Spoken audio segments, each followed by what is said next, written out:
Hi friends, சுறா புட்டு எப்படி பண்ணுறதுன்னு பார்க்கலாமா? நிறைய பேர் இது சாப்பிடலாமா வேணாமா ஹலாலா ஹராமா அப்படி நிறைய டிஸ்கஷன் எடுத்து போச்சு கமெண்ட்ஸில். நான் கேட்டப்ப நிறைய பேர் கடலில் இருக்க எல்லாமே நமக்கு ஹலாலாக்கப்பட்டது தான் சொல்கிறாங்க. இதுக்கு மேலே சாப்பிட்றவங்களோட விருப்பம் தான். இதை வாங்கும் போது நீங்கள் பால் சுறா வேணும்னு கேட்டு வாங்குங்க. இட்லி ஸ்டீம் பண்ணுவோம் இல்லையா, அதே மெத்தடில் 10 மினிட்ஸ் நீங்கள் வேக வச்சா போதும். லைட்டாக ஆயில் மட்டும் ஸ்ப்ரே பண்ணிக்கோங்க. அப்போ ஒன்னோட ஒன்று ஒட்டாமல் இருக்கும். நல்லா பொறுமையாக ஆற விட்டுட்டு இப்படி கையால் பிசைஞ்சு பாருங்க. இப்போ அங்கங்கே இந்த மாதிரி முள் இருக்கமா இருக்கும். அந்த மாதிரி முள்ளெல்லாம் குத்தாது, இருந்தாலும் அதை ரிமூவ் பண்ணிடுங்க. இப்போ இந்த சுறாக்கு தேவையான அளவுக்கு உப்பு போட்டுட்டு கலருக்காக மஞ்சள் பொடியும் போட்டுட்டு கையால நல்லா பிசைஞ்சு விட்டு உதுத்து விட்டு வச்சுக்கோங்க.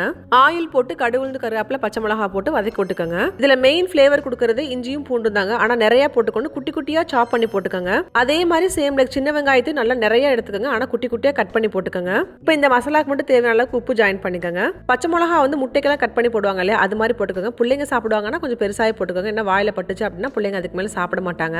பால் சுறா வந்து உடம்புக்கு ரொம்ப நல்லது. நீங்க வந்து ஃபீட் பண்ற மாமா இருக்கீங்க அப்படின்னா கட்டாயம் நீங்க எடுத்துக்கோங்க. முட்டையெல்லாம் எப்படி நல்லா உடச்சு விட்டு நல்லா கொத்தி விடுவோமோ அதே மாதிரி கொத்தி விட்டுக்கோங்க.